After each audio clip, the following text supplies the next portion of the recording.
There's enough uncertainty to go around right now. Your protection from deception. This is Frequency Radio.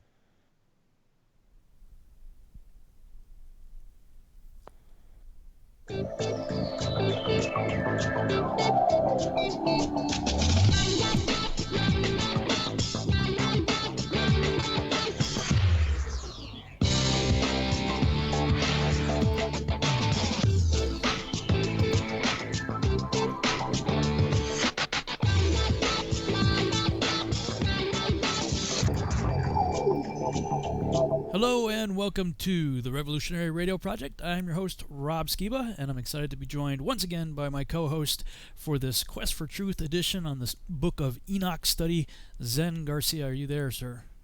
I am, brother. How are you doing this week? I'm doing good, man. Been a crazy busy week. Want to give a big shout out and a thank you to all of our supporters. My son has had back problems for about 5 years now. Been in a lot of pain. And finally, we're like, we got to do something about this. So we've been searching for a long time for a solution, and nothing's worked so far. But we stumbled across what looks like a very promising stem cell therapy that does not use fetal tissue. They use bone marrow and stuff like that. That looks very promising, but it was going to cost over $13,000, which we didn't have. So I put out a notice on Facebook and built a donation page on my website for him, and it looks like we may have raised all of the money that we need for it. I went ahead and booked it in faith on Friday, for this Friday. I booked it on Monday, figuring, well, okay, Father, you're just going to have to make a way. I'm going to trust you for it. Yeah, we've had quite a number of people contribute. I want to say a huge thank you on behalf of our whole family, certainly for Jeremiah in that regard. And somebody donated some Bitcoin, and I don't know if you've been following that, but man, it's been going up quite a bit in the last few days. So I'm still waiting for that to clear the bank, but if it does, then we should be funded and ready to go for Friday. So very excited about that. Yeah. Praise God. Yeah. Praise God, and thank you to all that contributed for sure. And, I'm a little bit more hopeful about the garden too, man. I've been working. Wonderful. That's great. It's been a pretty good week, man. I've been working hard and starting to see some plants that are actually surviving. Yeah. It's like we'd see them grow so well in the seedling stage, and then I'd put them outside and they'd be like dead, in a day. But I've been working, it's trying to find that right balance of location, the amount of sun and water and fertilizer and, all that. It's definitely a learning curve. But got some stuff figured out in that regard. And I've been kind of a little bit of a MacGyver engineer out there today.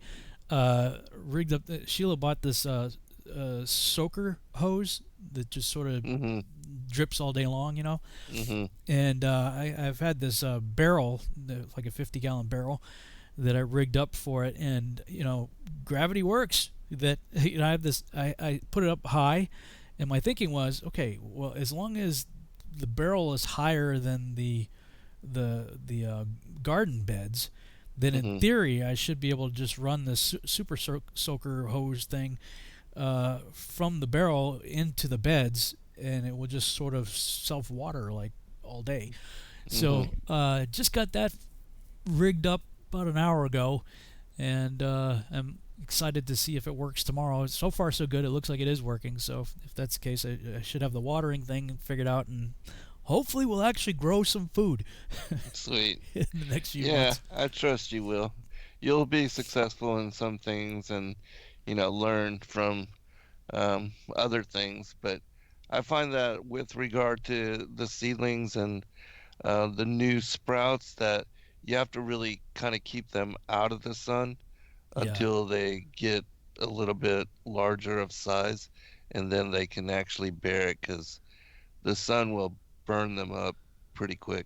Yeah, you go to some place that sells like already they're past the seedling stage, and everywhere I saw like cilantro, it says full sun. I'm like, okay, put out full sun, and in like hours it's dead. Like, Mm-hmm. I'm like, no! People are laughing in the chat room. This is from a guy who's got a TV series called Seed, right? Yeah, I wear Right. my Seed shirt, to remind myself, hey, look, do you be working on Seed? Which I am also. Things are moving a little bit slower because of the lockdown and everything, but things are still good. Mm-hmm. I've got an update Awesome. from the guys in South Africa. Things are moving forward. We're pretty close to a picture lock in terms of rough draft animation and camera moves. So once we have picture lock, then we go in and do all the fine tuning, texturing, and all that stuff. So I'm still working on that. But I go to like Home Depot with a Seed shirt and they're like, oh, what? You're real serious about this, huh? I'm like, well, no, that's a TV series. I'm wearing a green Seed shirt like right now, but I do not have a green thumb. So Not yet. not yet. Working on it. Right. Yeah. So yeah, what have you been up to this past week? I am working on a book called The Pre-Adamites and the Antediluvian World. And I had written several chapters on this topic in many different books. And so I decided to compile all that information and then streamline it and organize it by outline. And so I'm putting it together. And I think I can have this one done pretty quickly, but it's a topic that a lot of people are interested in. And then when we Yeah. do the AMAs, Ask Me Anything shows, there's a number of questions that are always pertinent to that particular issue. And so my daughter-in-law suggested that I do it, and I thought I could, do it pretty quickly and pretty easily. And so that's what I've been focused on. But just we always do a weekly update with the Sacred Word Publishing, and she mentioned to me that there's been a number of people asking myself, as I'm sure they're asking you, to do something in response to the controversy of Paul Yeah. and all of that. And so I did take a few excerpts out of one of the books that I published, the Epistles of the Apostles and the Church Fathers, and I addressed that issue earlier this evening and did a 2-hour show Nice. on that. And so and that's just, there's so many sources that I have that I can pull from, but I am starting to address it. And I did actually listen to like 90 minutes of that 2-hour program that the Christian Truthers did Yeah. on the topic. So Yeah. I've kind of backed off just a little bit. I'm kind of waiting in the wings over here to see what else comes out, because I was pretty hot and heavy on that for probably the last 2 weeks. Although, I had a really good heart-to-heart conversation with Justin, and brought in Adam from Parable of the Vineyard, and the three of us had just a real nice face-to-face, through like a Zoom meeting deal. And like anything else, I'm like, look, he still names Yeshua as his Messiah. So I'm like, you're my brother, man. Just as long as you're doing that, right. We're brothers, and and I consider us friends too. Yeah, absolutely. But I will oppose what you're talking about. So I'm just but we had a good conversation, and in the course of the conversation, sort of. The comment came up, do you think maybe the Bible has been messed with? Now this is like yet another can of worms, right? I mean, because we want to talk about the inerrancy of Scripture, and I believe that the Scripture is divinely inspired and inerrant. Yes. But I would say parenthetically, in the original language it was written in. Right. Since it's gone through numerous translations through various languages, that I'm not so sure about. And the more I actually take the time, and this, when people say, well, God is faithful to preserve his word, I say two things. First of all, Yeshua is the word that was made flesh, and he certainly preserved him. But as it pertains to the written word, I believe he did preserve it, and we have the benefit of countless manuscripts, many very ancient ones, and we got things like the Dead Sea Scrolls that take us even further back. That he has preserved, the word for us so that we can go back and, I'm always, people are like, well, what's the best translation? I'm like, frankly, I don't think any of them are. I wouldn't give any of them that title. I grew up on King James. That's my preferred study Bible because that's where I have all my memory verses and whatnot. But it's not perfect, contrary to the King James only camp that would say otherwise.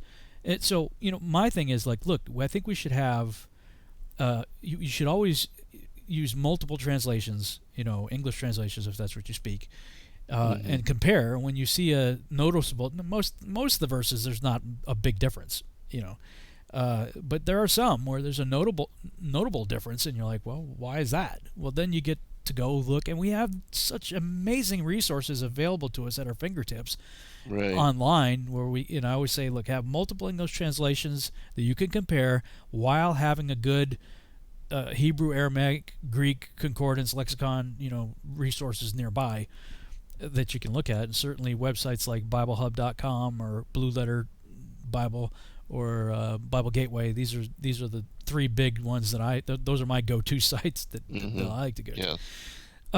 But when you start looking into church history, and you start seeing characters like Marcion, first of all, and these guys show up early, I mean, we're talking within 100 years or so of the apostles. Right. Some of these guys show up, and they have radically different views. There was actually, Justin did a video called the Nazarene, and I'm like, dude, you should go back and just watch your own video because you did such a great job of showing where things got jacked up, and how Paul was identified as the ringleader of the sect called the Nazarene, or, the Way. And so how can he be a false prophet if he's the leader of the Nazarene, who you identified as the true, followers of Christ until, later, early so-called church fathers and other characters like Marcion and whatnot started getting in there and messing things up. And what do you know? The Romans are killing the true followers of Christ, the Way. Right. And then all of a sudden, hey, we're Christian now. And Christianity moves from, a Hebrew-based idea to a Rome-based idea, and things start getting jacked up. And so I forget the guy's name. I posted it a lot of times on, I celebrate the weekly Shabbat still on Saturday, and I like to, listen to the Torah studies.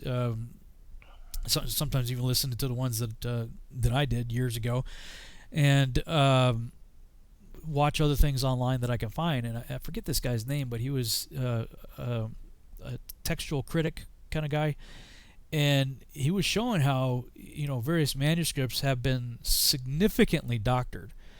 And we've talked about it before, and I've talked about it in other shows. The Yohanan Comma is what it's known as. For there are three that bear witness: the Father, Son, Holy Spirit. These three are one. Yes. That's not in the original text. That was a marginal note that got inserted much later, just like Lucifer, found its way from the margin into Isaiah 14. And this guy was talking about how that was a fairly common thing. So, where you see a parenthetical, forget what chapter it is, I think it's in Mark, where it says parenthetically, and saying this, Jesus was speaking, and saying this, he made all meats clean. No, he didn't. That's a scribal, insert. And so the question comes up, like, okay, well, how much of that has taken place? Right. And how can we figure that out? Because, and this is what I was kind of challenging. Adams still believes Paul's legit, but he's entertaining, the various arguments. He's looking at both sides, so he's very neutral. I'm very pro Paul. He's neutral, and Justin's now against Paul. So we had a good, heart-to-heart brotherly conversation. But I said, why don't you go back, Justin, to your original video that you did on the Nazarene and start looking to see where perhaps the text has been altered. Because Marcion basically had an idea that the God of the Old Testament was not the father of Yeshua. That Yeshua came to set us free from that guy. I haven't heard that. That's interesting. Yeah, so it's a whole other can of worms, but I don't know how deep I'm going to get into it, so I just kind of put it out there for other people. Hey, check this out. Did Marcion believe that Yahweh was Satan? As a lot of people. No, I don't know. I couldn't say definitively either way. if that was the case. I just know that he basically wanted to divorce everything to do with the Old Testament. Like, get that out. Okay. Yeah, a lot of people do that too. Well, yeah, Constantine shows up later and makes anything deemed quote unquote Jewish, punishable by death. So here's right. Easter, here you go, Passover, Yeah. you can't do that no more. Right. Eventually Sabbath is changed and all kinds of stuff. So, I'm just saying, when you think of the devil, what does he do? He always, right from the start, he's twisting what God says. Right. So I'm just putting it out there. Is it possible, whether intentionally or unintentionally, that this has happened in our English translations? And, it's caused me, even the stuff that we've talked about and just looking at what, the further back we go and looking at commentaries, that the people closest to the source material, how they understood, for instance, Genesis 4:1. Right. How did they understand it? And we can talk about how we understand it now, thousands of years removed from the original text, but going back to Ezra and the people coming out of the Babylonian exile, and they're redoing writing their Torah out in Aramaic and what have you, they clearly had a different understanding of Genesis 4:1. Yes. So anyway, that's right. I have this annoying habit of coming up with these ideas that get me in trouble. Well, you're a deep thinker, and when people are seekers of truth, that's what happens, because a lot of times truth is completely alienated from what majority opinion is and what people think truth is in modern times. And that's because things have been altered, changed, hidden, forbidden, forgotten, and extirpated. And with regard to, you ask as far as translation, my preference is the Aramaic, the Targum, the first translation of the Hebrew Torah into a different language, and the one that the Jews, the Israelites, used themselves after the diaspora. When the temple was rebuilt and worship reinstituted. That's the one, the English translation of that one that we have available, and which people can look to and study from. We show, my son's latest book is on how the word of the Lord has been removed 200 plus times from just the first 5 books of the Pentateuch, and then 60 times from Psalms, and how that hides the relationship of Christ with not only the early patriarchs, but with Israel as a nation. And so, yeah, but I do believe that, even with the work of Ivan Panin and my friend Bill McGregor, who did the tuning fork, he shows that the 66 books of the current King James version of the Bible are connected and divinely inspired, in connection with the 66 books of Isaiah. And so, and then Ivan Panin, he did the whole series of how the number 7 is encoded and found all throughout the books of the Bible, the Old and New Testament, and how that could only be divinely inspired. And so I know that, without a doubt, the King James is inspired, encoded with inspiration of the Most High God. But I also know how things have been taken out of it, as far as the names, the holy names of the Father, the Son, and then also the connections with the word of the Lord, and things like, even with the allusion to serpent seed in Genesis 4:1, according to the Targum, and Genesis 5, and all those things. And there's so much other stuff too, that are found in. But like you, I'd take and study from all the sources, all the English translations, anything that I can, and the Hebrew and the Greek, and looking at the Strong's Concordance and the Blue Letter Bible and Bible Hut. I like to study all of it to get a fullness on the underlying truth of how everything is connected. But yeah, I do believe that people can really benefit and learn from the Aramaic if they go back and look at what is a 2,000-year-old translation, 2,000 years older than the King James, and so Yeah. Kevin Stoll, I think you know him. He's yeah. our moderator. He, well, first of all, Kevin, thank you. He sent me the book that I referenced a while back, the Gustav Davidson book, a dictionary of angels. Yeah, I just got that myself. Oh, you got a copy too? Yeah. Yeah. Nice, handy resource there. So thank you, Kevin. He also sent me, I don't know if he sent it to you or not, a PDF. I'm sharing it on the screen here now. It's a short document. It's only like 9 pages. But it's the Israelite Samaritan version of the Torah, first English translation compared with the Masoretic version. I haven't really gone through it too much. I just kind of skimmed it over about an hour ago or so. He says there are subtle differences as well as big parts missing. Just thought it was interesting. He's digging deeper with it himself. But have you heard anything about the Israelite Samaritan text? No, I don't believe I have, unless it's a connection to a particular Bible. It starts with a K. I can't remember the people, the tribe, the name of these people, but they have an older version of the New Testament as well than the one that we have.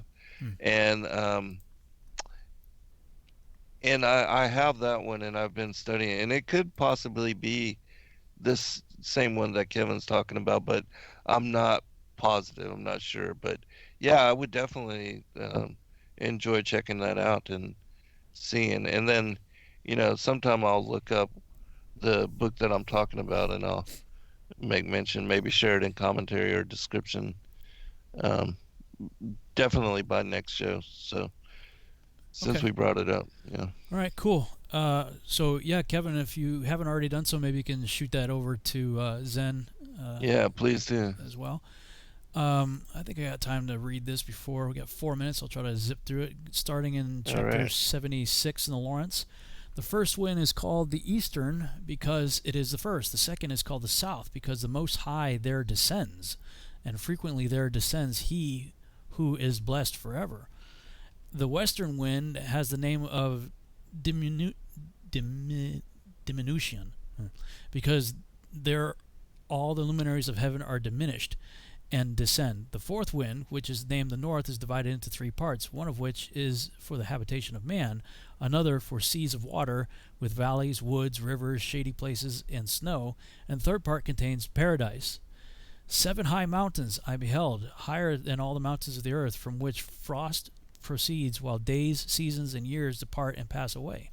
7 rivers I beheld upon earth, greater than all rivers, one of which takes its course from the west into a great sea.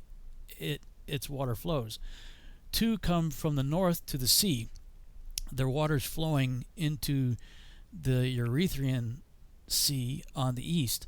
And with respect to the remaining 4, they take their course in the cavity of the north, 2 to their sea, the Erythraean Sea, and 2 are poured into a great sea, where also it is said there is a desert. 7 great islands I saw in the sea and on the earth, 7 in the great sea. Wow. We got 3 minutes. You think you can get through, Charles? Sure. Okay. And the first quarter is called the east because it is the first, and the second the south because the Most High will descend there. Yea, there in quite a special sense will he who is blessed forever descend. And the west quarter is named the diminished because there all the luminaries of the heaven wane and go down. And the fourth quarter named the north is divided into 3 parts. The first of them is for the dwelling of men. The second contains seas of water, and the abysses and forests and rivers, and darkness and clouds, and the third part contains the garden of righteousness.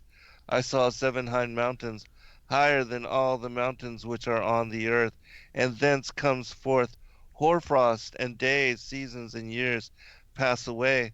I saw 7 rivers on the earth larger than all the rivers. One of them coming from the west pours its water into the great sea. And these 2 come from the north to the sea and pour their waters into the Erythraean Sea in the east, and the remaining 4 come forth on the side of the north to their own sea. 2 of them to the Erythraean Sea, and 2 into the Great Sea, and discharge themselves there. And some say, into the desert. 7 great islands I saw in the sea, and in the mainland, 2 in the mainland, and 5 in the Great Sea. Huh. I'm trying to envision this on the AE map. Right.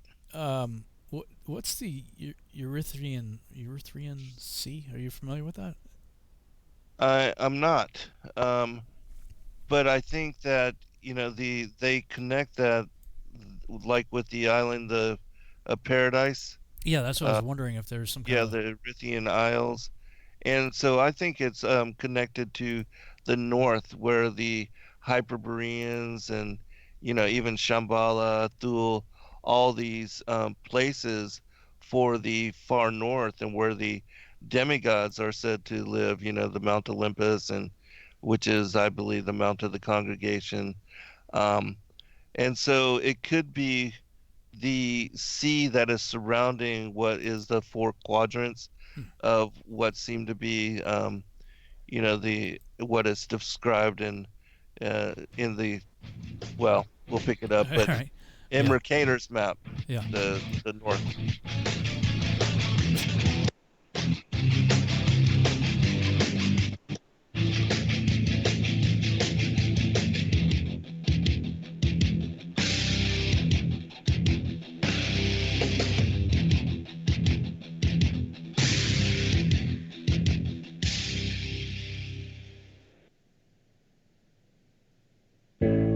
The reviews for Extendivite are amazing. Here are some from Amazon. By Christine, great for heart palpitations. By Anne, before I started using this product, every afternoon my ankles and my hands would be swollen. That doesn't happen anymore. So if that part of their advertising is true, I have to assume that the rest of it is also. Not to mention that when I had my yearly blood test, only a few weeks after beginning to use this product, my cholesterol had dropped over 30 points. I'm going to continue to take it. By Croc, I love this product. It really works. By Brad, works great, thank you. Tell us your story. Get your Extendivite today. To order, call 1-877-928-8822. That's 1-877-928-8822, or visit heartdrop.com. Extend your life with Extendovite. Hey folks, guess what the #1 phrase that Life Change Tea receives by email? You ready? We love this tea. We love this tea. Time after time, week after week, we love this tea. Life Change Tea gives you more energy, a beautiful cleansing, and fulfills its slogan perfectly. The tea that makes you go. So if you want to be on your health game, log on to getthetea.com and order Life Change Super Strength Tea. Packages come in a 1-month supply, and when you brew this stuff, wait until you see the results. Aren't we all about the results? And with a lot of people's health struggling, we can use a little bit of help. Doctors will tell you disease starts in the gut. So log on to getthetea.com. That's getthetea.com. Be our next email saying, I love this tea. I mean, I love this tea. Get the tea at getthetea.com. Helping America one tea bag at a time.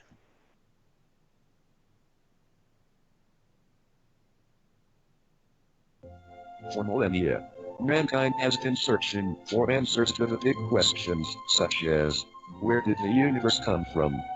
Where did we come from? Why are we here? Are we alone? And just what the heck is Sasquatch all about? I can't promise you answers, and neither can the Woo Crew, but they invite you to join them Friday night at 7 p.m. Eastern, midnight in the UK, for Freaky Friday, exclusively on Truth Frequency Radio. Spirituality, multiverse, quantum mechanics, the occult, conspiracy analysis that it will make your mind melt. Take my word for it. Freaky Friday. It's a show. It's a way of life. I'm Stephen Hawking, and I am proud to be a Wookiee.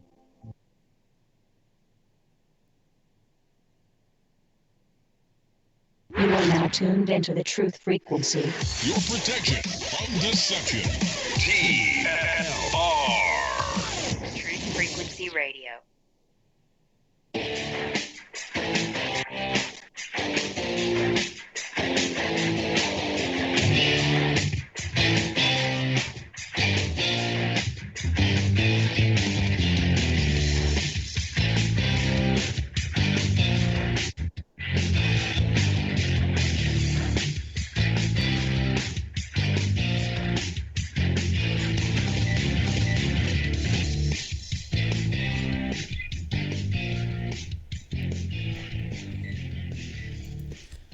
And we're back on the Revolutionary Radio Project. I'm your host, Rob Skiba, and we are studying the book of Enoch. And we just read, what chapters were we just reading? 76, I think.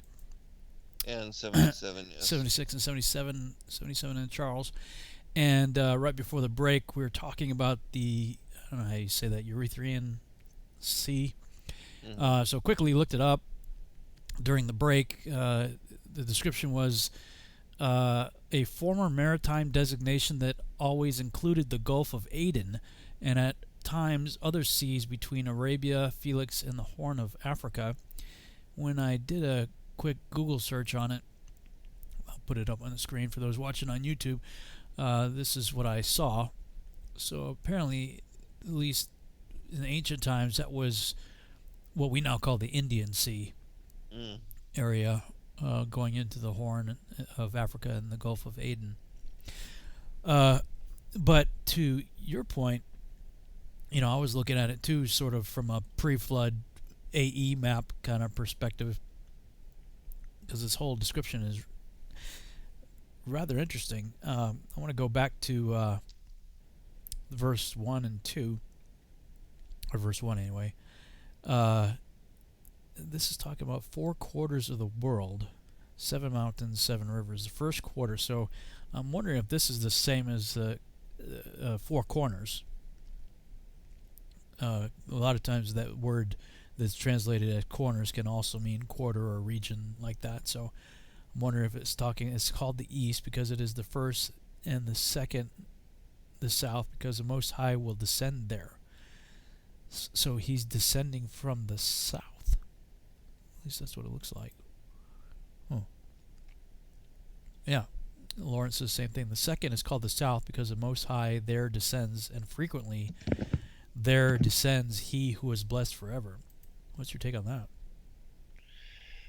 that? Well, I take that as far as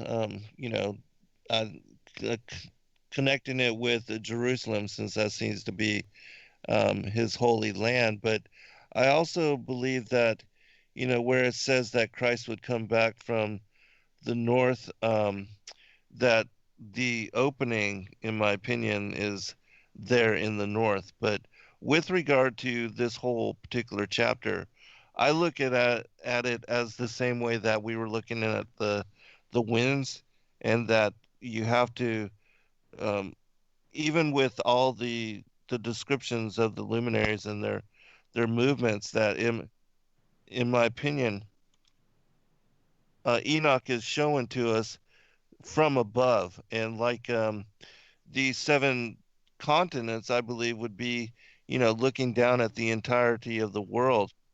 And so just like when you're looking at the movements of the sun back and forth between the tropics, you have to look at that map that has that is the azimuthal equidistant projection map, and how last week, when looking at the movements of the winds, and I have a screen share too, that we were looking at this particular map. And in the Skype? same way, I think that Enoch is describing, again, the 4 quadrants that would be the north, the west, the east, and the south. And so he's looking at the entirety of what is, and that possibly the seas, there would be the greater, which would be the outer ring, and then maybe the smaller, which is the inner. But again, we don't know exactly. But I do believe that Enoch, in all of his descriptions of all of his visions, that he's looking at the fullness of the world from above, and that the four quadrants again would be the circle of the earth inscribed upon a square. And so So that's I'm sorry. What you're showing here, this is from your book, Flat Earth is Key to Decoding the Book of Enoch. right. And So, this was when we were talking about the winds yeah, last time. last week, yeah. Yeah. So you actually have this in your book then here about the Arethusan Yeah. Sea. Well, it's interesting. To come from the north to the sea, their waters flowing into the Erythraean Sea. So, yeah, I could still see that. Like, well, I wasn't looking at it that way, but if you go back to that previous. Oh, sorry. Yeah. Flowing from the north. So if we're considering this direction again from the vantage point of Israel, Right. Jerusalem going north, all this water flowing into the Erythraean Sea here, if that is, in biblical time is the same as in whatever ancient times when the Indian Sea was called that. Mm-hmm. The other thought I had was when I was doing the research for my Yahuwah Triangle series, it talks about the Gihon that encompasses the land of Ethiopia. Mm-hmm. And right now Gihon is a spring. It's Right. It's underground.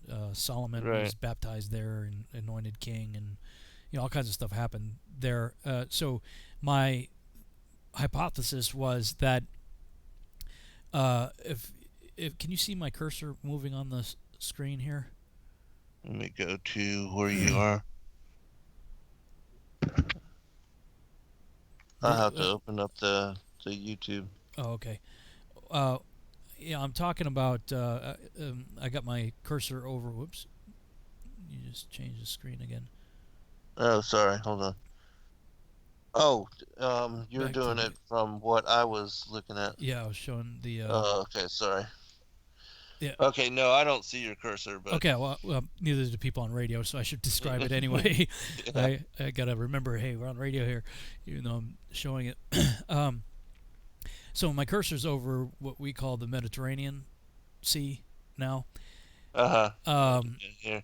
Yeah, so Joshua says that in the days of Enosh, when King James says it was in his days that men began to call upon the name of the Lord, and that sounds good, right? Well, no, the words used there actually mean profane, Right. and as we've read in various other texts, they're saying no, that was Right. when they started worshiping other gods and idols and all kinds of stuff. And the book of Joshua says that he flooded 1/3 of the earth with the Mm-hmm. with the Gihon. Yes, Um, I remember. So when I was considering all of that, I basically put a like if you can imagine taking the compass needle and putting it on the Giza plateau and extending the needle all the way out to Babylon and just drawing a circle. That was Right. my theory was with the center point being Giza. My theory was that was the region known as Eden, the land region known as Eden. Within eastward was placed the garden, and Right. eastward from there. Yeah, it would be over here. Well, yeah, being Jerusalem. Right. Yeah. Shechem being ground zero for the trees. So I was looking at the sort of the traditional idea of the four rivers. Now we know Tigris and Euphrates. Those are easy to identify because they're still there. Right. Yeah. What's the other one? Hiddekel is no longer a river that we can see. However, if you look at that region on Google Earth, you could draw right from the Persian Gulf area where the Tigris and Euphrates come in. You could go right across Saudi Arabia on Google Earth and see a dried riverbed. Like you Right. can clearly Yeah, I've see seen that there used to be something there going all the way across. Right. It's dried up now. And so the other river that's missing is Gihon. But it says that it encompasses the land of Ethiopia. Or Ethiopia is way the heck down, below the Horn of Africa, right? So my theory then was that at the time of the flood, the headwaters or area of the Gihon got covered over with land, and so now during the flood, so now it's an underwater spring that incidentally went underneath the temple, which is why I don't believe that the Temple Mount is the Temple Mount, because Right. Yeah, I agree. it was in the city of David, and the Gihon, it doesn't go under the so-called Temple Mount, but it does go under the city of David. So that was the waters that were used to. I mean, that's a lot of blood. When all the sacrifices and stuff, that's a big bloody mess. But they had like a underground aquifer, I guess, pressurized or something, and they would just do whatever they did to release it, and it would clean off, all that blood. Right. So that's underground now, but what we now call the Nile, you can see it doesn't quite go all the way down to Ethiopia, but you can see if you follow the topography, where if it was a stronger river, it could easily go all the way down into encompassing Ethiopia if it just continued the Nile River. So my thought was that what we now call the Nile River was the lower half, if you will, of the Gihon that is still above ground, the rest being submerged, and that but when it was above ground, that when he flooded 1/3 of the earth, of course, earth, the word Eretz is interchangeable. Yeah, it's land, yeah. Land or world proper. Right. Like we're looking at the AE map here, that could also be Earth. But within the circle if I put that needle in Giza and draw out to the outermost being Babylon, the circle that is there, the Mediterranean takes up about 1/3 as a pie chart, of that region. So I speculated and said, could it be that what we now call the Mediterranean Sea is that area that was judged in the pre-flood world? And because they're finding all kinds of stuff under there, the various ideas of Atlantis. Some say it's in there, some say it's out, of the Straits of Gibraltar. On the other side, Minoan culture. Yeah, but I mean, there's a lot of stuff there. Right. That's buried, under that water. So I began to speculate, could that be? So just kind of thinking out loud with regard to this chapter that we just looked at, maybe that fits. I don't know that the AE map as it is today is the same as it was pre-flood. Right. It seems to me that this was connected. Like, I mean, assuming the shape of the continents that we have today are accurate, they fit together. I mean, even when you're looking at a globe or even the AE map, if you just kind of move things around, there's a puzzle piece that fits. Right. And so when that chapter was talking about the Great Sea, I'm thinking that because it says he gathered the waters together and called them seas, and gathered the land into one place and called it earth, called it land. That in kind of a simplistic term, if we consider Pangea as Pangea, yes, and all of this may have slid also, but if it was more of a centralized landmass with a great sea going all the way around it, and perhaps rivers and waterways and mini seas in between, that maybe we can make some sense of all this stuff that we just read. I don't know, I'm just thinking out loud here.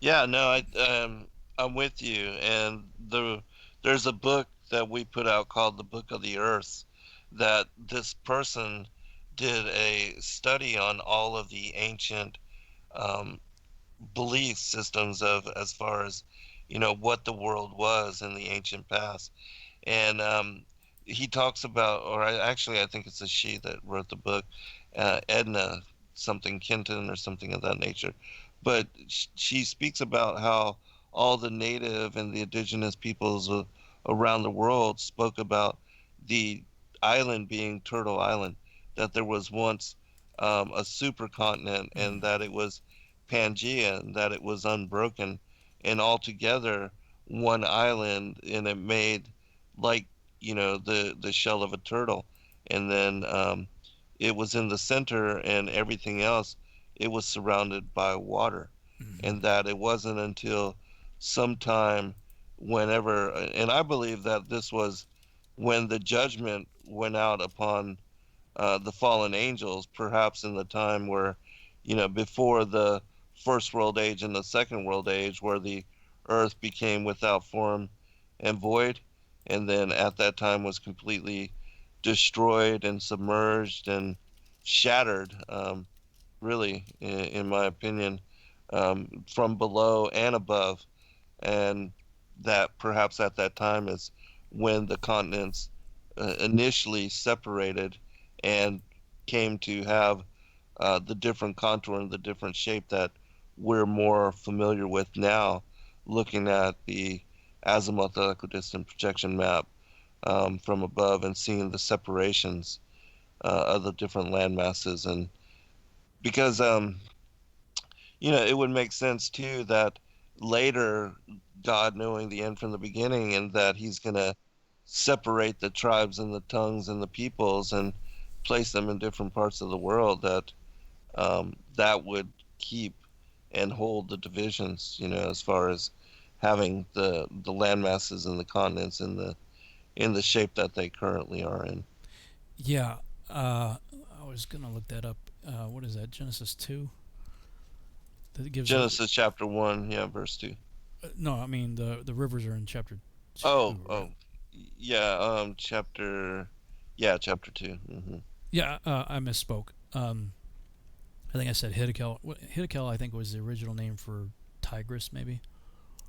Okay. I forget. Yeah, I know. It's one of those. It's been a long time since I looked into it. It's the Pison, Right. Pison River. Yeah, Pison. Pison, however you pronounce it. Right. That's the one I was referring to that goes across. It's the dry riverbed, because it says it goes through. Well, let me just put it over on the screen here for everybody. It says, the name of the first is Pison. That is it which compasses the whole land of Hivala, where there is gold. And so I was looking into all of that, and came to the conclusion that that's what we're seeing, the dry riverbed that's going across, and the gold of Hivala is really good. And then, of course, Gihon says is the same that compasses the whole land of Ethiopia. So, like, when everybody was, looking into Eden, like, they weren't paying attention, I don't think, to the description of these rivers, because, like, what was his name? I think it was Stan Deo was saying that it was way down in Tanzania or someplace, like, way down here. And yeah, like, I remember him talking about that. He put out a bunch of stuff about the same time I did. We were like doing parallel studies, but came to vastly different conclusions. I was doing my research for the Yuho Triangle. This was back in 2014. I did a whole series of lectures on it in like November and December, and also did I did it for Sukkot that year, so earlier, September, October. So that he had been making the public speaking circuit, doing radio shows and stuff like that with Skywatch and whatnot. And I'm like, I mean, his logic for what he was, I mean, it's interesting. I'll give him that. But I'm like, dude, like, the rivers, it's telling you, I don't know. Where they are. Yeah. And, other people that were locating it, like, in the Persian Gulf and other stuff, I'm like, well, it's like everybody that I was looking into the Garden of Eden, they weren't paying attention to the Gihon. So, anyway, that's a conclusion I came to. So you going to show something about on the Mercator? Yeah, I was thinking that on the Mercator map, if these 4 rivers somehow connected to at one time, when all this, because if you look, it seems like all this could have came together too with what was the northern portion of, what I believe originally paradise was up towards the north, and then afterwards, when they moved east, then they ended up in Jerusalem, but that the demigods and the whole thing with the Mount Meru and all of that. That's located there again at the north, and that's where the opening for paradise and also the entrance into Sheol, the whirlpool that surrounds the mountain. And then if all of this was somehow connected together, if these rivers would connect with those four in some manner, I don't know, but Yeah, it's you know, interesting. just speculating. The lower quarter area is always been peculiar to me. Like it doesn't seem to have a defined border like the other quarters do. Mm-hmm. Right, right. It's like it just sort of slides out of the sea, Yeah. Uh-huh. where the other ones are hedged with mountain ranges. Right, right. It is interesting, though. I mean, when you consider the ancient maps that, I mean, up until very recently, they all had this. Right, exactly, yeah. So, you know, to kind of reiterate some of the things we've said in previous shows, it's a way more interesting and accessible to me than anything in the South would be. Mm-hmm.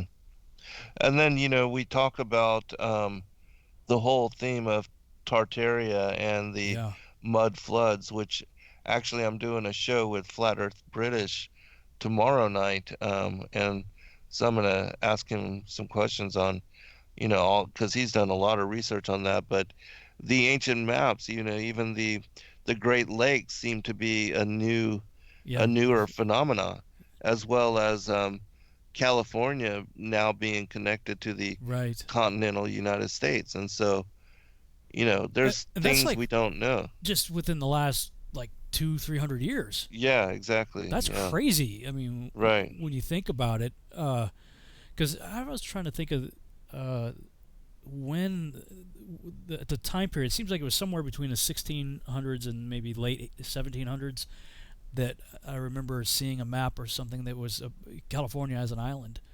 Yeah. Yeah, and it was like as recent as the late 1600s. That's the way that it is depicted. And then there on some of those maps there's a world empire called Tartaria, which Yeah. none of us had heard about until people started examining these ancient maps, and then there's allusion to them in some of the more ancient books, like for instance the Travels of Noah into Europe, which describe peopling the peopling of the earth after the flood of Noah's day, and how all the different countries of the world in Europe were first settled and came to be from the three sons of Noah.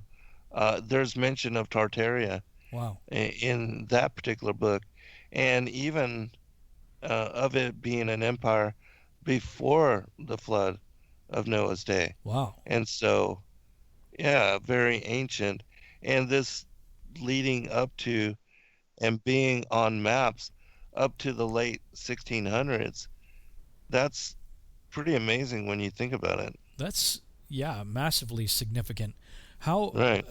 did you ever make any connection between the Tartarians and the Thracians, or is there any connection to be made? I think there's, well, you know, the Thracians were the first empire that came up after the flood, Mm-hmm. and I think what happened is this Tartarian empire, that if it's according to this particular book, if it actually existed before the flood of Noah's day, it would seem to be like the Atlantean Yeah. empire, which was spread all across the earth, and which was built again in this megalithic cyclopean type architecture, and with the incorporation of pyramids and ziggurats and temple structures that all over the world, and that people inherited this architecture and just moved in on it. Like for instance, you know how they date the Mayans and all of that. That some of that may have been even pre-existent, and then you know the stelas where they have the dating and all, they could have put that up much later, just like you know we see in different parts of the world megalithic sites, which, some are at the bottoms of the oceans. And certainly we couldn't have created that, especially in that much of an ancient time.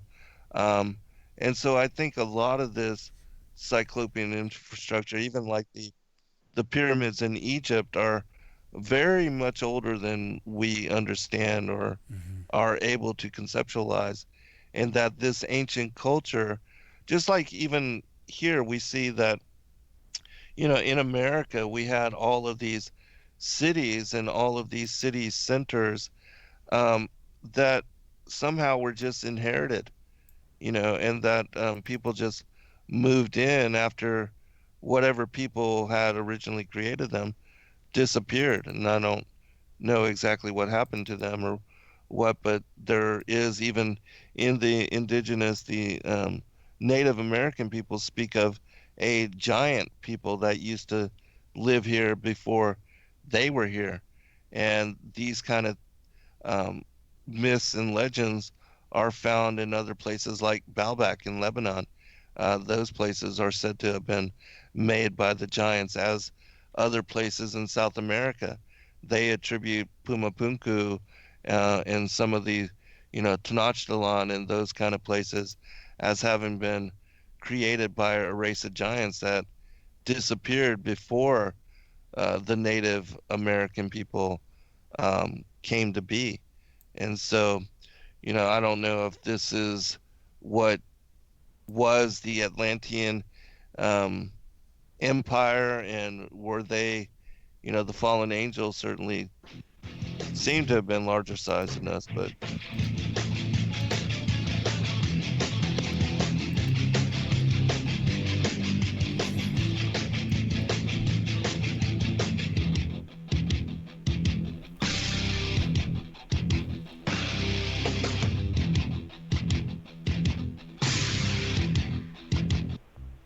Censorship and regulation is becoming an ever-growing problem in today's modern media.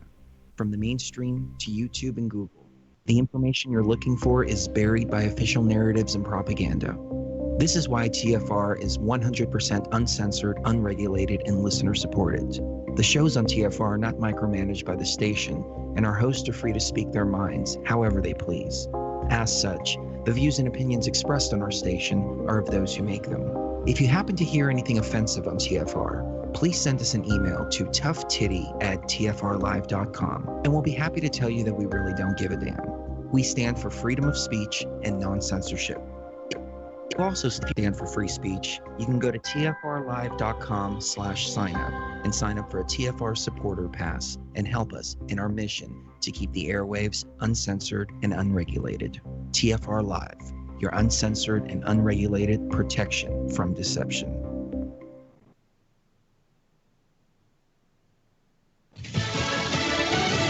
Safer at home? Maybe not. I'm Jack Callahan, Fox News. A new study suggesting staying at home to avoid the coronavirus may be the wrong thing to do. A 3-day survey of 113 hospitals with 1,300 new COVID-19 patients found that the vast majority are retired or unemployed. So 4 out of 5 were out of work and sheltering at home. 57% of the new cases from New York City, close to half of those were Hispanic or African American. 96% had underlying health conditions, and only 3% in the city were using public transportation. So they're not working, they're not traveling, they're not on the front lines, and they're still getting sick. Fox's Rick Leventhal, President Trump reversing course on the coronavirus task force. We're keeping the task force for a period of time. I look forward to when we can close the task force, because then the job will be essentially, hopefully, over. The president says some members of the task force may leave to focus on the economy, but they'll be replaced by others. Fox News has learned transcripts from the House Intelligence Committee show top intelligence officials had no evidence of collusion between the Trump campaign and Russia during the 2016 election. Intelligence Committee Chairman Adam Schiff refusing to release the transcripts, even though they've been screened for sensitive information. Acting Director of National Intelligence Rick Grinnell wrote to Schiff saying the transcripts were ready. In a letter obtained by Fox, Grinnell told Schiff that if the committee doesn't release them, he's willing to release the transcripts directly. A committee spokesman accused the DNI of being, quote, overtly political, leaking the letter that the transcripts are ready. It says the panel is ready to release the transcripts, quote, which relate to misconduct by the Trump campaign and the president himself. Fox's Chad Pergram. Wall Street Wednesday, the Dow dropped 218 points. NASDAQ gained 45. The S&P 500 down 20. America is listening to Fox News.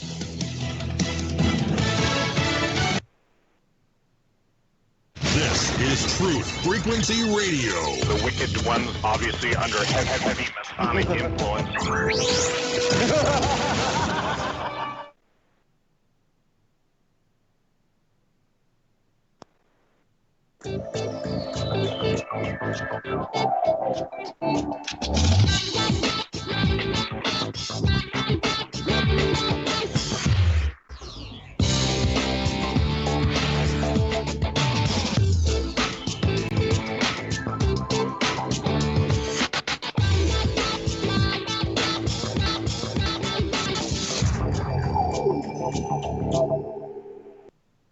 And we're back on the Revolutionary Radio Project. I'm your host, Rob Skiba, and it helps to have the microphone tuned up.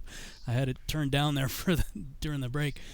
So yeah, we're already in the second hour. Right before the break, you were talking about ancient cultures, ancient civilizations, and things that may have just simply been forgotten in recent memory, or intentionally taken out of the textbooks and things like that. Speaking of taken out, before I forget, the video I was referring to earlier in the broadcast about how could the Bible have been tampered with. I have the video up on the screen now for people if they want to check it out. It's by a guy named Bart D. Ehrman, Ehrman. The title of the video is Misquoting Jesus in the Bible, Professor Bart D. Ehrman. Interesting video. Now, in regard to what we were talking about right before the break, let me put up a picture here that I use a lot in my presentations. The pre-flood timeline of the Nephilim chart. You're talking about various ancient cultures and Mayans and stuff like that, and a fair amount of these things, if not maybe all of them, pre-existed the flood. Right. Like, a few years ago, back in the big 2012, right? December 21st, 2012, it was talking about the Mayan calendar, Aztec calendar stone, all that kind of stuff. Mm-hmm. Well, that dates back to 3000 BC, 3114. Right. 3114 BC. So, if my calculations are correct, I believe what I call the Genesis 6 experiment happened in the 9th Jubilee in the days of Jared in about 3550 BC. Then we have the first generation Nephilim, called the Titans. They rule for 500 years, and within those 500 years, the Book of Enoch says they were to kill each other off. That became known as stylized. It became known to the Greeks as the Clash of the Titans. We see that Enoch is born and he lives 365 years. He's born during the Clash of the Titans. And then when you get around the 3114-ish time frame, that's where things start kind of piling up and getting interesting. You have the Aztec calendar stone, Mayan calendar, all that shows up at 3114 BC. We have the death of Adam about 20 years later or so. And then again about 20 years after that is the end of the 500 years of the Titans. That's when the first generation of Nephilim were killed off. And then sometime shortly after that, the parents, the Watchers, were judged, bound, and buried for 70 generations. And then Enoch is raptured somewhere close to the 3000 mark, 3000 BC. And then Noah's born I think 78 years later or something like that. And then we have, flash forward 600 years from Noah's birth, or 500 years anyway, to the last 100 to 120 years leading up to the flood, and we have the creation of animal-human hybrids and all that kind of stuff. So, this chart alone shows you, there was some crazy stuff happening in the pre-flood world, and, people talk about, or Yeshua said in the Matthew 24:37, as it was in the days of Noah, so shall it be in the coming of the Son of Man. Well, the days of Noah were pretty jam-packed with all kinds of weird, wild stuff. How much are we going to see from the days of Jared? Probably not much. I don't think. Although I think we're beginning to catch up, maybe, in terms of technology. We have I believe, a different type of technology. I think the technology that they used back then was a lot more Earth-friendly. Dealing with Earth crystals and understanding pyramids and how rocks work, and They were doing stuff with rock, crystal, wood, and things of that nature. We're doing stuff now with metals and toxic plastics and all that kind of stuff. So yeah, and we still can't hold a candle to what they were doing back then. So just wanted to kind of throw that in there to maybe support a little bit of what you were saying before the break, and if you had anything more you wanted to add to what you're saying.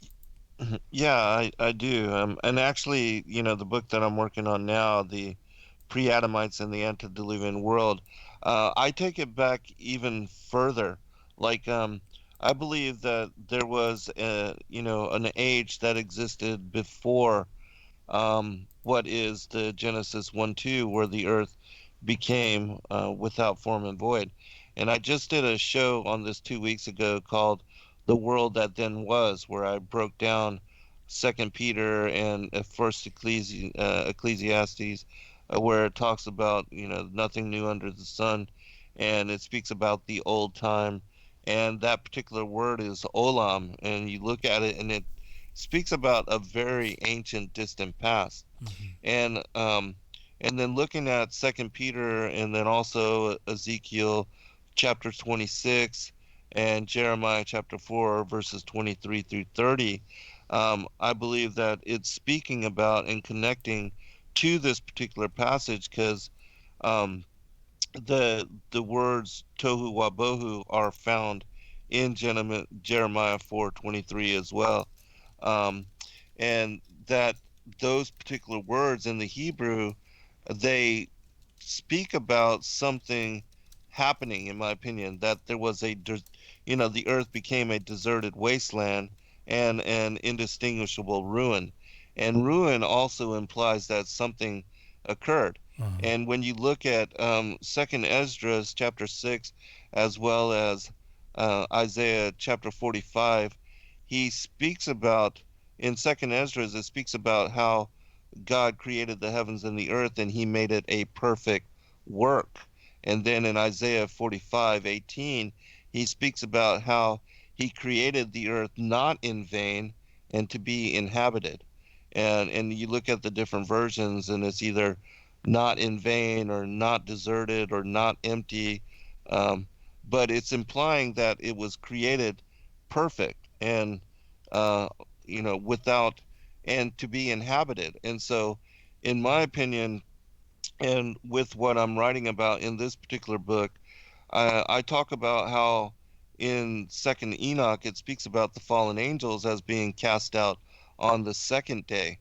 In chapter 29 and 30, you see there that it's the word of the Lord speaking to Enoch, which is Christ, and he talks about how he cast out one from out of the order of the angels, had an impossible thought to establish his throne above mine, and to overthrow me, or something of that nature. And then we see that, in my opinion, that connects with Luke chapter 10 verse 18, whereas Christ tells us that he saw Satan as lightning cast out or fallen from the heavens, because I believe he was the one that cast him out. And so in my opinion, the fallen angels were cast out long ago, and this was a result of the war in heaven, and that when the earth was recreated, reestablished, and reformed from Genesis 1:3 and onwards, that they were already in placement here upon the earth before even the pre-Adamites that were created on the sixth day.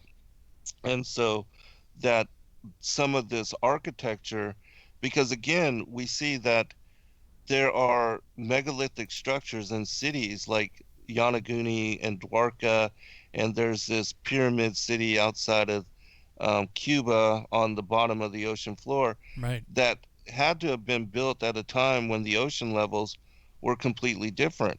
And, I don't trust science at all, but they say that the ice age, or the global ice age, or whatever, that its meltdown was 13,000 years ago. And some of the people speculate that the Emerald Tablets of Thoth, are speaking of a time dating back 25,000 years. The Sumerian texts on the reign of the demigods and the timeline of the king's list Well, when you add that all together, it goes back to 432,000 years in the distant past. And so, is that, possibility, or is the king list actually true? There are confirming witnesses to that. Even Berosus and Mantheo speak about and write about the antediluvian times and the kings and the fallen ones that lived during that time. But it's my opinion that the Titans, the that there were, we see the mud fossils and how some of the landscape and the mountains and things of that nature look like these really huge giants, like giants that, in the Bible it even says that Og and some of the pre-flood giants were of huge size, could even lift up and rip mountains off of the ground. Now, if that's in any way true, then maybe there's some possibility that, giants of a larger size, and maybe it's even the fallen angels, because in the book, The Legends of the Patriarchs and the Prophets, it speaks about that when the angels were cast out and they were of larger stature than humans now, that they took on corporeal or took on physicality from being cast down. That after 7 days they started to become substance. And if that's, there's any truth to it, then they would have took on some kind of a physical nature. And again, in the Sumerian text, it says that, they being here in the earth, that they started to age, and then they started to move towards death when they never had previously. And so just, looking all the ancient records and all the myths of Atlantis, the Emerald Tablets speak about a time when, the Atlantean culture ruled. And even in Plato, in the discourses of Solon, he mentions in the Critias and Timaeus this culture that was worldwide.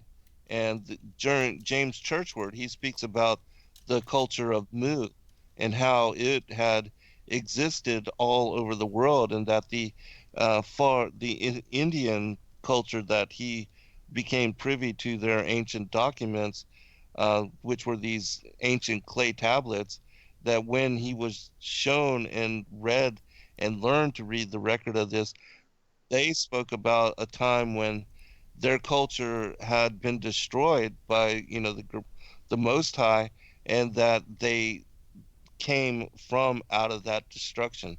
And that same thing is also present in ancient Egypt. The Emerald Tablets speak about that when this diaspora happened, that the drowning of the temple of Undal, that the fallen angels split and went to 5 different places, and they created what were the ancient cultures of India, Japan, in the South America, and different places, even like, what we see in Baalbek and Stonehenge in the Middle East and different places like that, that it was the destruction, which I believe that is again linked to Genesis 1-2, the war in heaven, the separation of light and darkness, how Satan and Legion, 1/3 of the angels of the Most High, were cast out on the second day, that they were creating and establishing what were these cities in the megalithic sides that represented what they lived in the heavens. And that, I believe New Jerusalem is in pyramid shape, and that they were replicating that in all of the different cultures and all of the different creations that they were making here, and that God judged them for doing this dark magic where they were conjuring up devils and demons and inviting these dark entities, which we see that in the Colburn Bible, the Scroll of Thothis, as well as the Emerald Tablets. It speaks about that. And it also speaks about them as being these serpent-headed deities, and that they, like we see in other cultures, even the Egyptian, we have these hybrid, half human and half, reptilian, crocodilian, and even the Anunnaki, they're depicted as feathered serpents. And we see that in the depictions, they are of very much larger stature. Even sitting down, they dwarf those humans, which I believe that those are the pre-Adamites that, were they tried to enslave and create a slave race and to make humanity into servants unto them. It's just this is described in great detail in the Sumerian mythos as well. And so I do believe there was an age before the actual Genesis 1-2 without that, where the earth became without form and void, and that God judged them, destroyed what was the ancient Atlantean, the Mu culture, and then that is what led us into the Second World Age. And then we have a time where the pre-Adamites existed on the earth before Adam and Eve fell and came to be banished, and what is the last 6,000 years of our history. And so that's what I'm writing about in the book that I'm working on right now. So, I've said it before. I don't, we read in Revelation that we're getting a reset.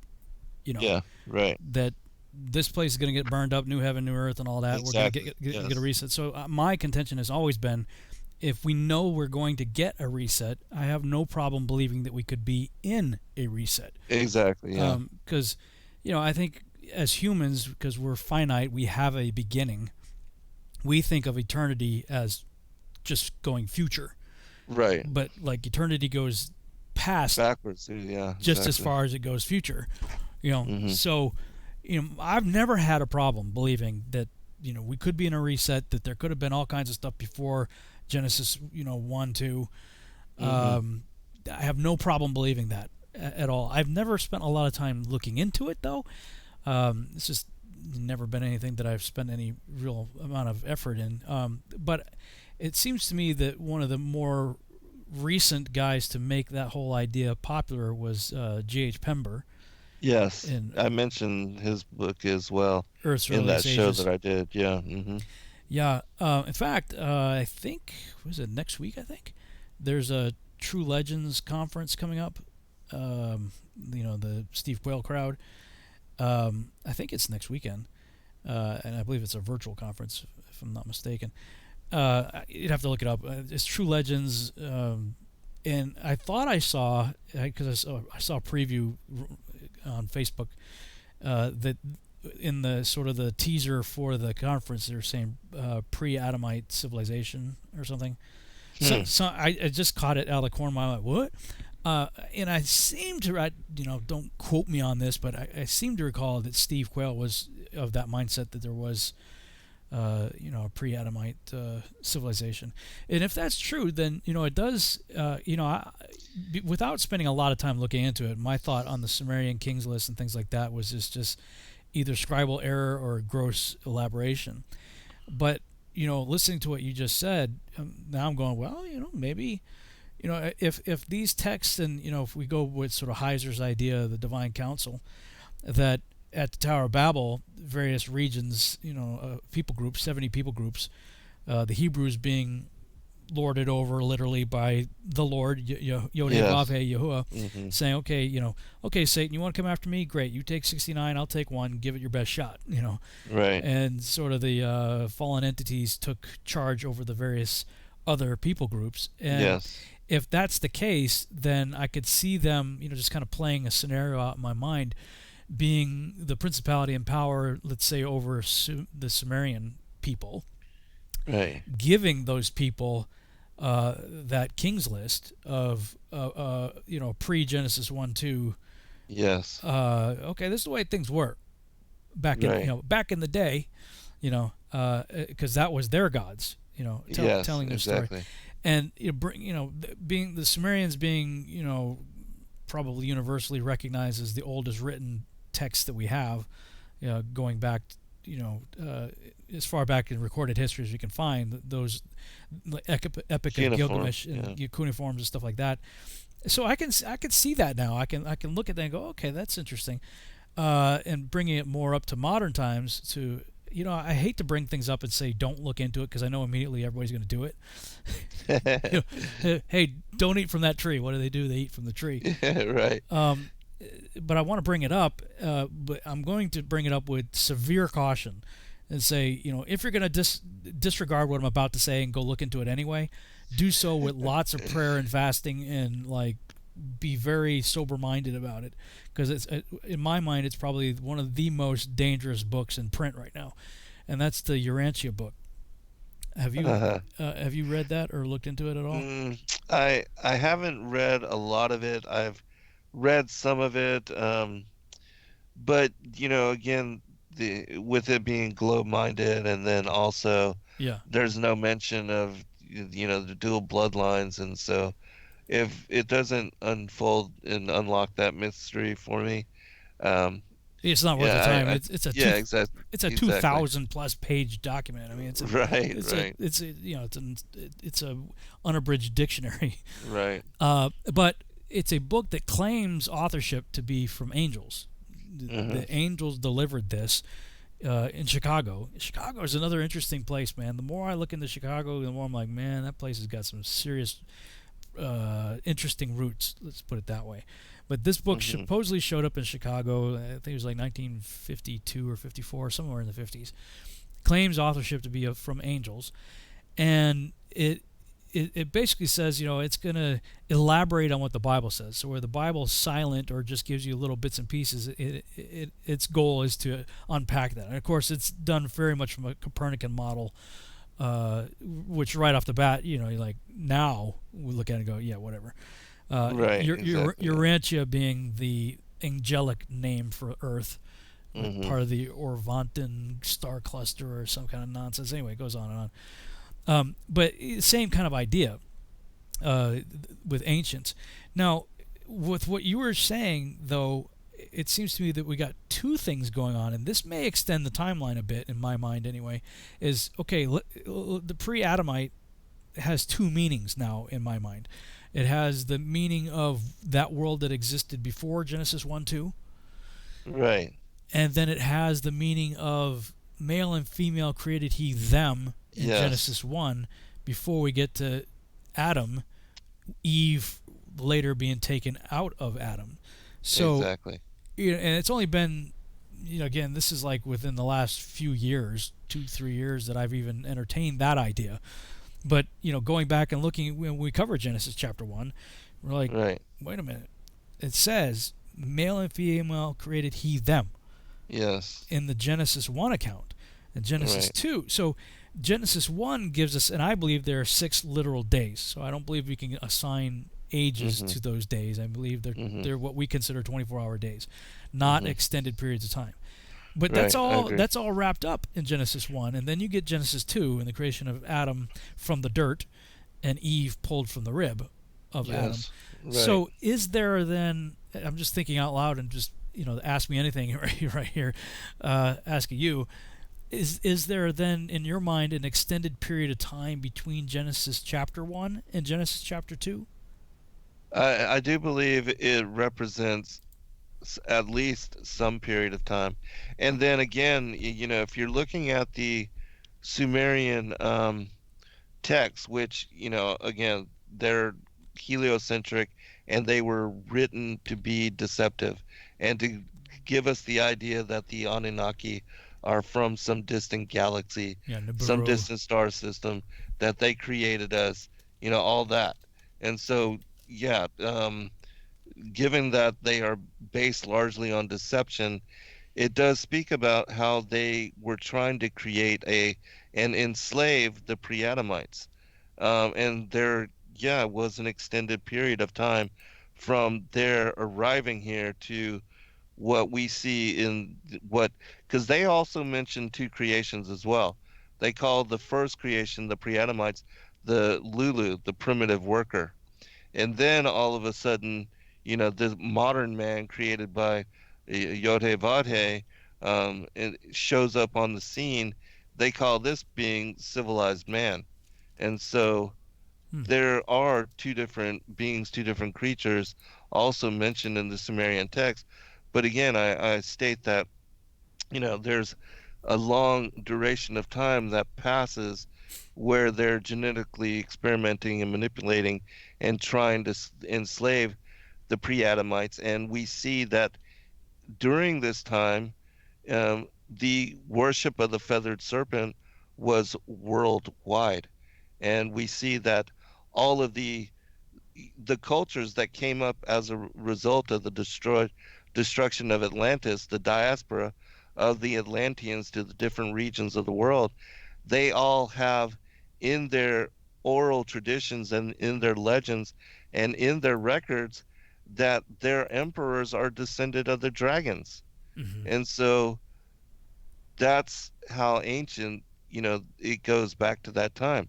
And so, but then the last 6,000 years of history, we have the modern creation of Adam and Eve and the appearance of the civilized man, or what is the modern human upon the earth.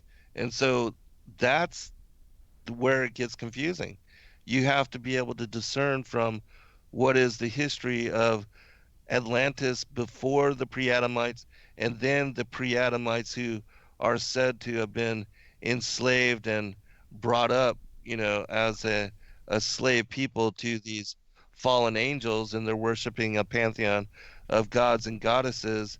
And also they worship the feathered serpent, and they declare that they were seated by the angels from above, that even Credo Mutwa, he talks about the Chitta Uli or the Chitta Uri, who are these dragon-like entities that descended down and declared them, that they should be worshipped as gods. So much.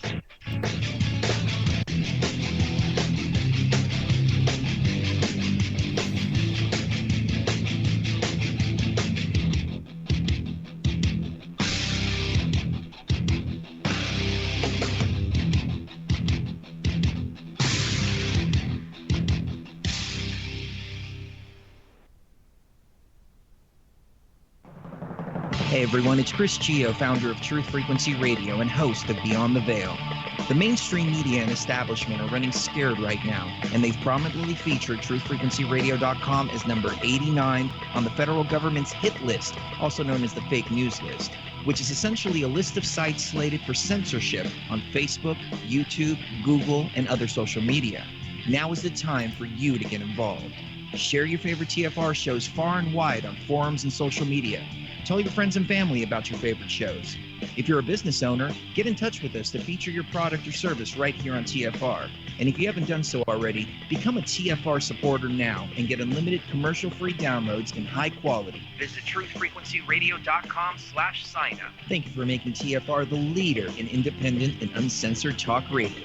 Truth Frequency Radio, your protection from deception.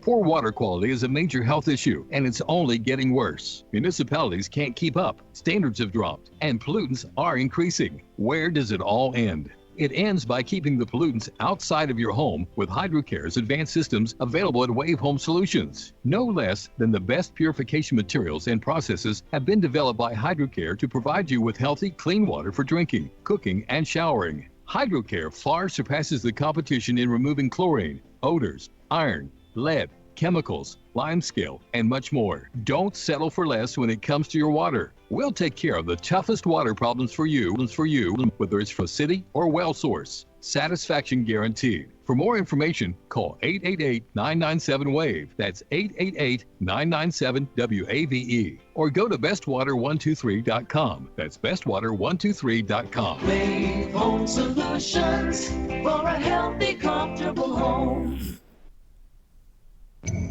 He was the deputy director of MI6, Britain's most senior diplomat. He was knighted by the Queen and in charge of thousands of highly trained spies.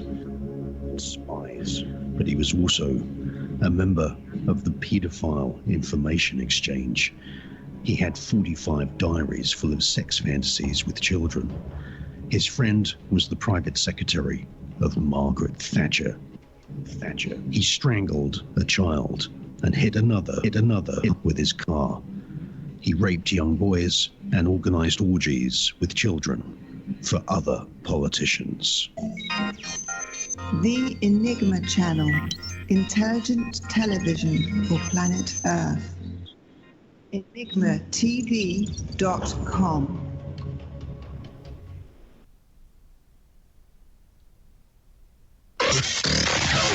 Real people, real radio.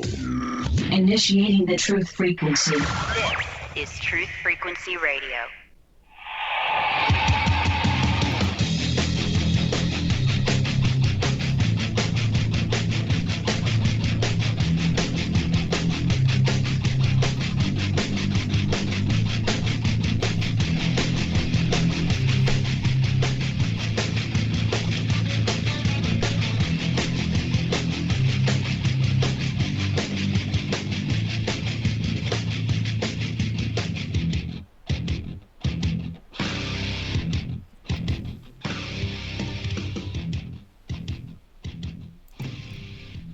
And we're back on the Revolutionary Radio Project. I'm your host, Rob Skiba, and wow, this show is flying by. we only got one really short chapter done here. Going on. It's fascinating stuff, though. Somebody in the chat room wrote, I think the Sumerians, Anunnaki, Nibiru thing is a fabrication of the devil, planted in the past for us to find it, to lead astray in UFO and the whole space BS. And I agree with that. Yeah. I think we're both in agreement on that. Right. You know, the devil's in it for the long haul. Yes. And so it makes sense to me that he would plant seeds way back, way back, because he knows sort of the timeline. He doesn't know all of the timeline, but he has a good idea of what the timeline is. And so he put things in place long time ago as a setup for a payoff today. Yes. In our day. But yeah, you were kind of on a roll there before the break, so I want to let you pick up where you left off and before we continue.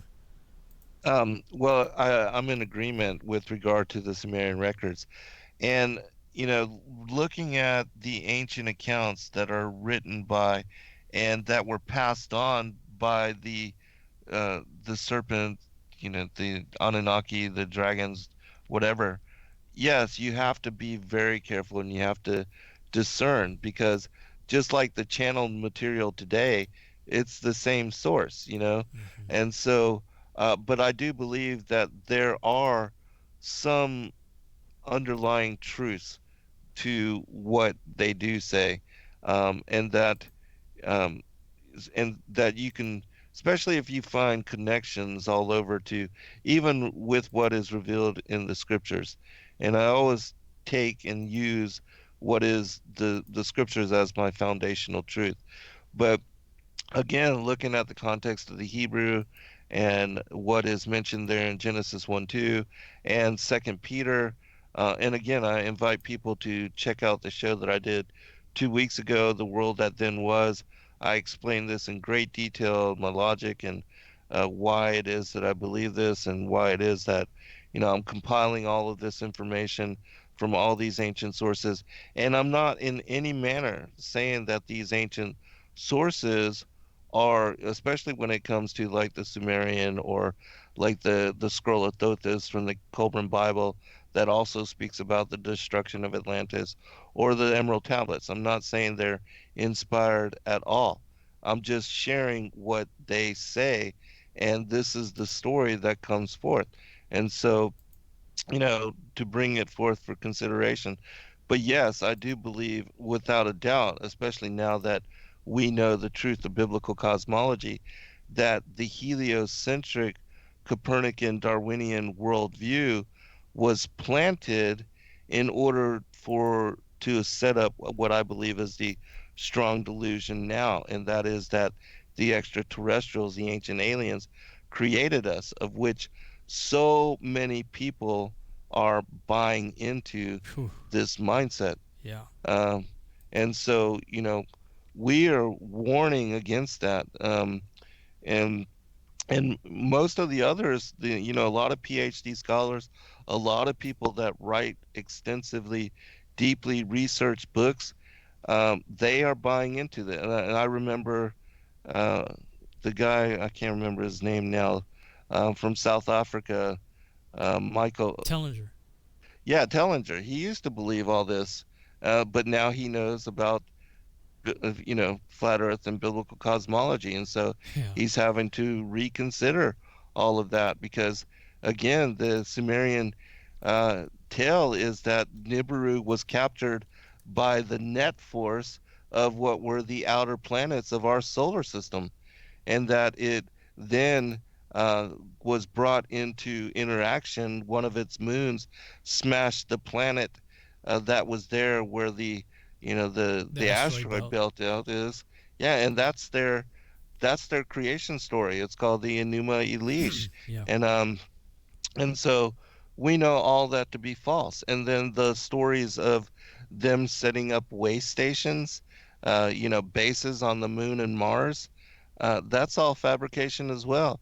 And transporting gold to Nibiru, I mean, they have been locked here since the destruction of the First World Age, and I believe that the firmament being put into place was to imprison them because it occurs on the second day at the same time that they were said to be cast out of the heavens and banished here to the earth. And then we see the firmament, which is an indestructible, impenetrable separation and barrier between the upper heavens and what are the lower heavens, the upper heavens being where the heavenly temple, the New Jerusalem, and the seat of the Most High, the throne of the Most High God, is located, and they are banished to the realms below the firmament. And so they have been locked here before even we appeared on the scene. And they're not coming from out there. They have been locked here. They've been located in the interior of the earth, and where, in Isaiah 14 it says that Lucifer wanting to exalt his seat above the stars and the clouds of God, but yet he was cast down and thrown down to the sides of the pit. And so we know his domain is in the interior of the earth, and this is why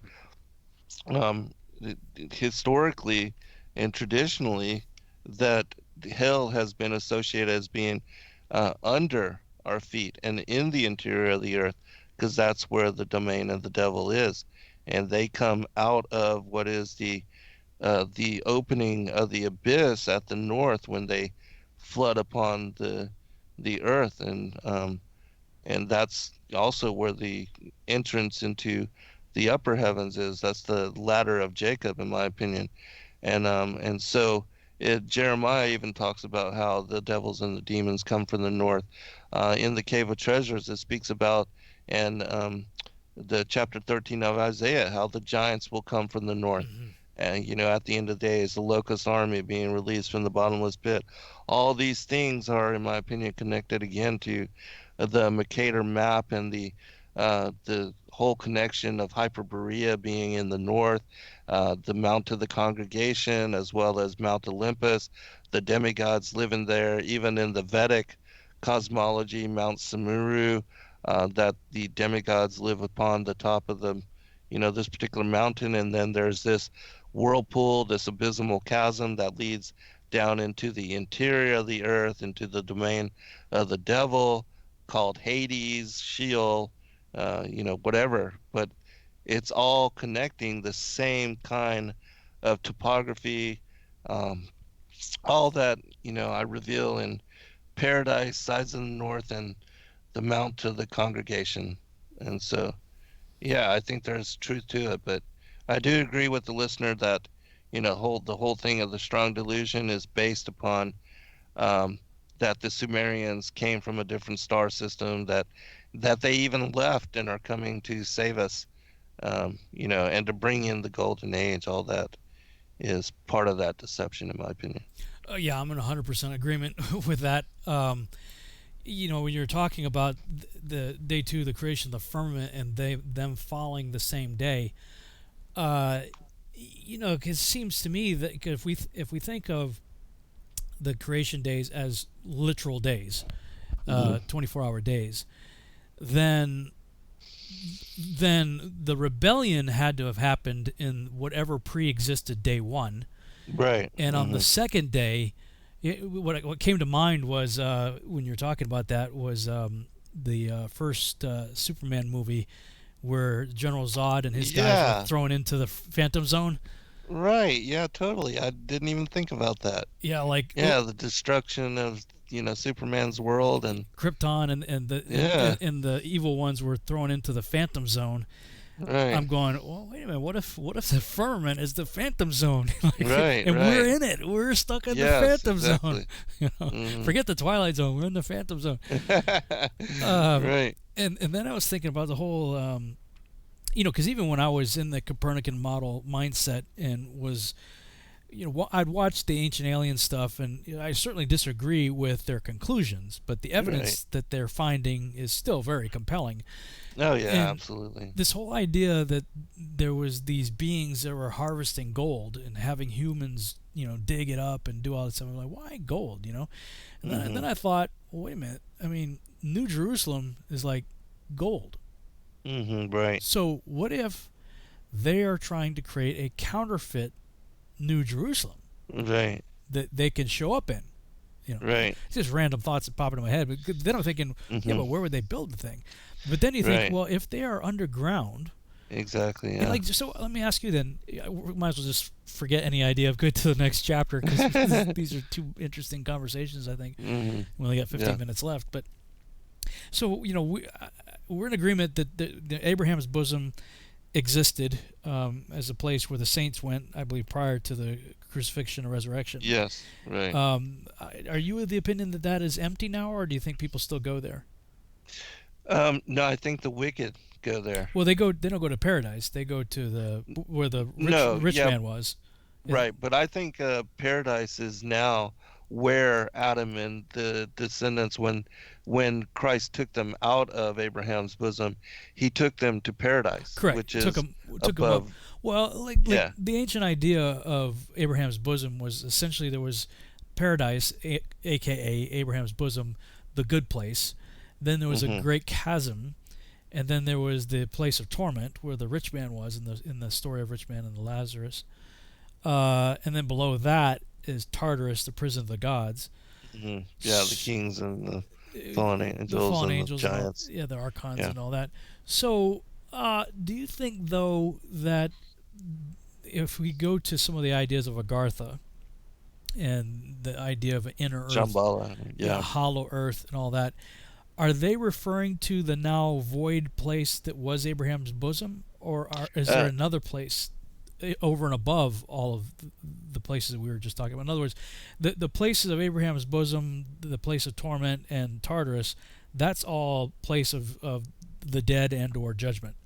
Right. Do you think that there is a habitable large space other than the deep underground military bases and things that we know about that would be like the Hollow Earth crowd wants to believe that the Admiral Byrd got to check out, or was he checking out the now vacated Abraham's bosom? What are your thoughts on that? Well, I think that the Abraham's bosom that is vacated is part of the whole Shambhala, Asgard, and the interior. What the Vedics, they talk about the Naga races, the serpent races, and even these Bigfoot type people that seem to be living in the interior of the earth.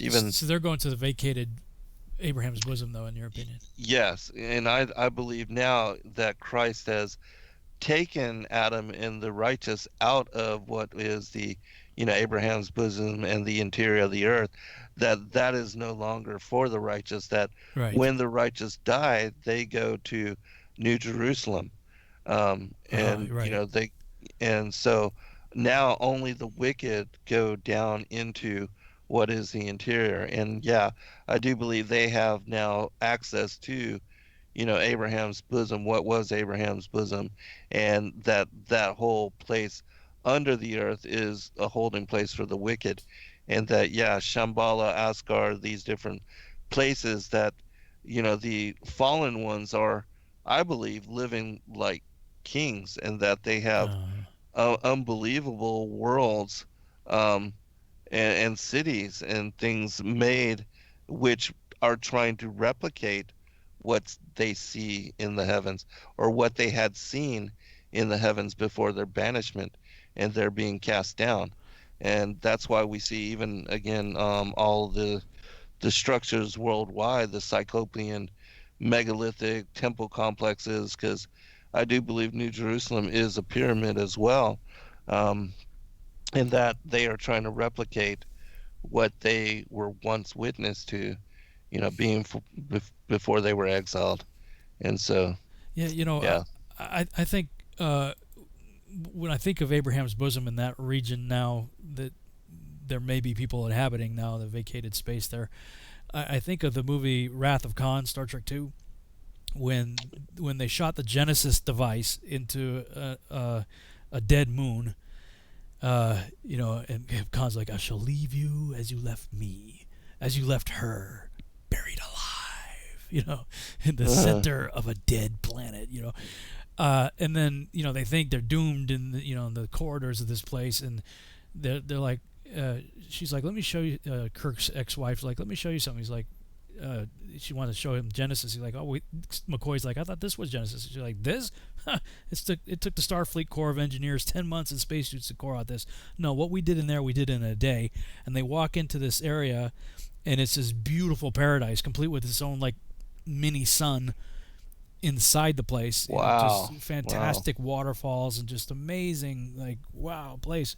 And that's what kind of popped into my head, is like, wow, could that be?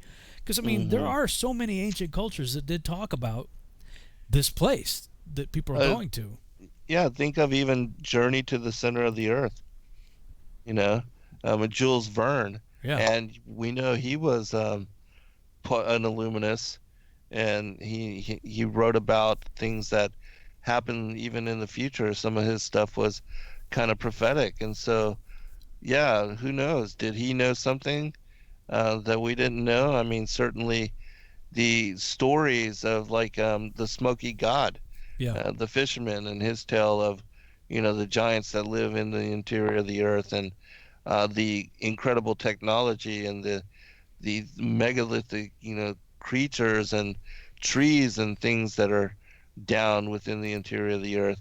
And then we think about a time during the First World Age, again, with the giant trees that could have been part of that age, and that maybe perhaps some of the mountain structures that we see are the stumps of trees that lived in that ancient time. I mean, this is all speculation, but something to consider with regard to the whole age before that of our modern age. Because, again, there's weirdness to all of the work that Roger at Mud Fossils University that he does, and all the people that send in all these pictures of all the landscape and these mountains that take on the form and the shape of what seem to look like giant titans. I mean, it's undeniable. And creatures like elephants and horses, and and turtles and all kind of weird stuff, trolls. I mean, just really weird creatures. And even there's descriptions of a time when even the dragonfly had a wingspan of 6 foot long. Yeah, huge. Everything was of very much larger stature at a point in our distant past. And these kind of things, even the mastodon dwarfed what are elephants of this day. And so there's things that we don't know and that we have not really considered, but I do believe are coming to light. And that's interesting that you mentioned Steve Quell and the pre-Adamites. I'm going to have to check that out and see what they're talking about. Yeah, I can see if I can look that up. True Legends Conference. I'm pretty sure it's it's May 15th. Okay. So coming out. Yeah. I got it on the screen here. You go to Gen6, GENSIX.com /conferences/True Legends Conference 2020. Ancient Cataclysms and Coming Catastrophes.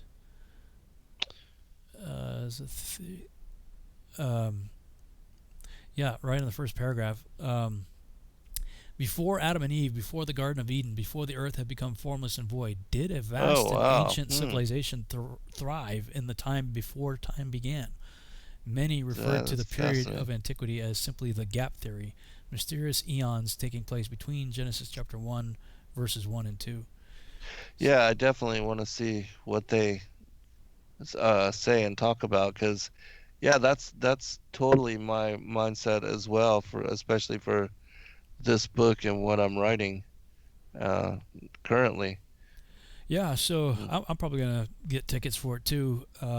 It's a virtual conference, May 15th through May 16th. Interesting. Is the dates on that?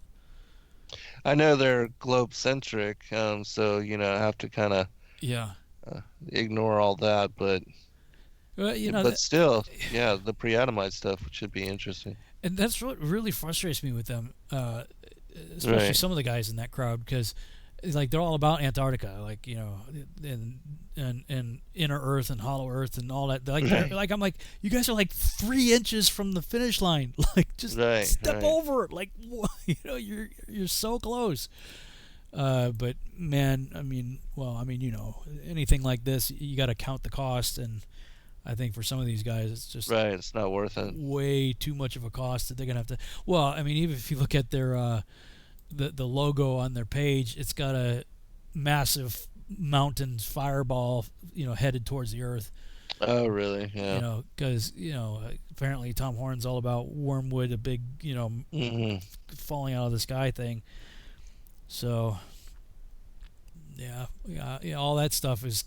Anytime I hear anything like that, my eyes just kind of roll, and I'm like, nah, that ain't happening.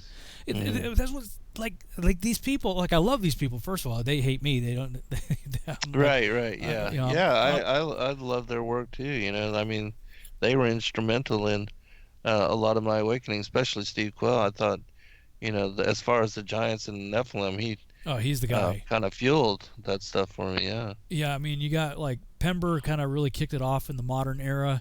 Then his mantle, if you will, was picked up by Dr. I.D.E. Thomas, and then from there, I think a good case could be made in terms of the Nephilim. The big guys out there would easily be Steve Quell, L.A. Marzulli, and Tom Horn, those guys. Definitely carrying the torch on that. But man, I mean, like, they're so close. It's just that they can't, and they love the Book of Enoch. It's like, guys, like, what do you? Did you stop in chapter 15 or? Yeah, exactly. I mean, it's a little weird after that, but and by the time you get to the chapters we're in now, I mean, it's complete gobbledygook. It's total gibberish. Yeah. When you're in a Copernican mindset, so it's like, come on, guys. I mean, if you give Enoch the credibility that you do, then listen to him for the rest of it. Absolutely. And I know they're great researchers. They are. So it's not that they cannot discover the truth. There just has to be an unwillingness to go there. Yeah, and I'm sure their listeners have contacted them they gotta and be said, hounded. Please look at this, check this out, watch this video, or read this book, or something. So it's undeniable, but they never got past the point of cognitive dissonance, and that's something that we had to. For me, it was either affirm myself a hypocrite or take that step and take a look at it and examine it with open mind and open heart, and lo and behold, no curvature. Right. Well, I mean, that was the thing. Doug Hamp and I started Quest4Truth together. Yeah. And I'm like, dude, how can you say you're on a quest for truth when you're refusing to get on the ship that's going on the cruise? Right. Yeah, exactly. Like, you didn't want to have anything to do with it. You didn't want to even entertain it at all. Right. When I was first looking into it. And yeah, I remember. It's frustrating. They got a good lineup though at this conference here. A lot of times they have the Watchman conference. Hear the Watchman, I think it's called. They have that here in Dallas, but I don't even go to it because I'm not welcome. Yeah, they look at you and kind of roll their eyes or whatever, here's or that start whispering about you. Yeah, as you're walking by. Well, yeah, exactly. I mean, Steve Quayle banned me from attending a conference that somebody else had paid my ticket and everything. Oh, wow. Like he bought tickets for both Sheila and I, and he was getting our airfare, and he was about to book our hotel when Steve found out that what was happening. He's like, no. Oh my gosh. That dude's not welcome here. That is so petty. So, yeah, well, it is what it is. Yeah, it is what it is, right? Yeah, they got a good lineup though. I mean, it's Steve Quayle, Mike Adams, Russ Dizdar, Gary Wayne. I think Gary's probably a pre-Adamite guy. Yeah, he is. I've talked a great deal with Gary. Celeste Solom, not really familiar with her work. Carl Tykrib, I'm not sure how you pronounce his name. Michael Lake. I really enjoy Michael Lake's stuff. He's got some really good stuff. L.A. is going to be there. L.A. Marzulli, Robert Griswold, and Derek Gilbert. So, I mean, they got a good lineup. Mm-hmm. I guess I know what I'm going to do next weekend. Yeah, I'm going to at least check out that pre-Adamite for sure.